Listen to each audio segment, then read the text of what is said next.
नमस्कार। ये 3.5 साल हो गए हमें हमारा यूट्यूब वीडियो रिकॉर्ड करते हुए, और मुझे याद पड़ता है कि जब मैं स्टार्ट किया था और मैं हिंदी में बोलना स्टार्ट किया, क्योंकि मुझे लगा कि हिंदी कम्युनिटी के लिए कोई भी नहीं है जो उनको उनकी भाषा में शेयर बाज़ार क्या होता है, कैसे चलता है, वो समझा पाए। तो उस समय काफ़ी दोस्त मेरे को फ़ोन करके बोलते थे, 1-2 फंड मैनेजर भी थे जिनमें, कि यार तुम्हें हिंदी में क्यों बात करते हो, because the language of investing is English. तो मैं बोला यार ये इंग्लिश लैंग्वेज है इन्वेस्टिंग की कि हिंदी है, ये कौन डिसाइड करता है। और कई बार क्या होता है, आप थोड़े से पीयर प्रेशर में आ जाते हो। मुझे एक दो बार थोड़ा ऑड भी लगा उनको रिप्लाई बैक करने में कि नहीं, I am okay in Hindi.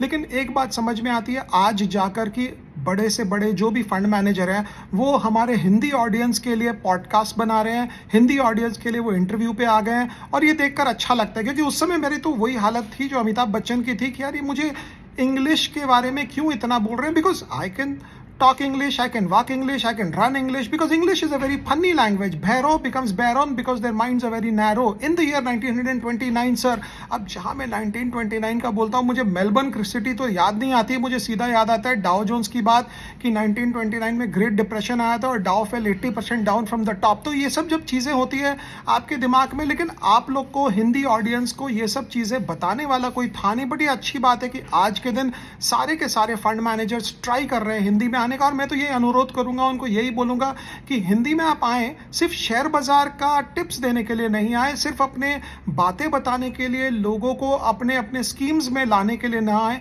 लेकिन हिंदी में इसलिए आए कि आप एक दो चीज़ें ज्ञान की भी बांटें उनके साथ कि ईपीएस क्या होता है, पीई क्या होता है, आरओई क्या होता है, आरओसीई क्या होता है, why a company can not grow at more than it's ROE. देखो अंग्रेजी निकल गई अंदर की, लेकिन नॉर्मली मैं ट्राई करता हूँ कि हिंदी में ही अपने आप को मेंटेन करूँ, हिंदी की भाषा को चलाऊँ, क्योंकि हिंदी की भाषा जो है वो हमारी, अब मुझे नहीं पता कि मातृभाषा है कि नहीं है, बट हमारी होम, जिसको हम लोग बोलते हैं मदर टंग है, एटलीस्ट हाफ ऑफ इंडिया की ऊपर वाले हिस्से की, नीचे वाला हिस्सा जो साउथ इंडिया है वो भी हिंदी कुछ कुछ समझते हैं, ऐसा नहीं है कि नहीं समझ में आती है।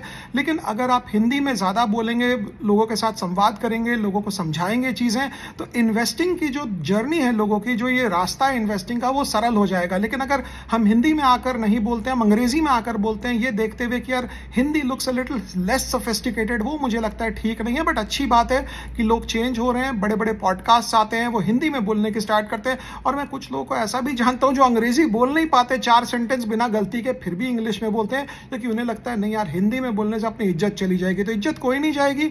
मुझे लगता है और ज़्यादा से ज़्यादा लोग आएँ और हिंदी में अपने पॉडकास्ट करें, हिंदी में यूट्यूब चैनल्स करें, और बढ़िया होगा हमारे इन्वेस्टिंग कम्युनिटी के लिए। Thank you.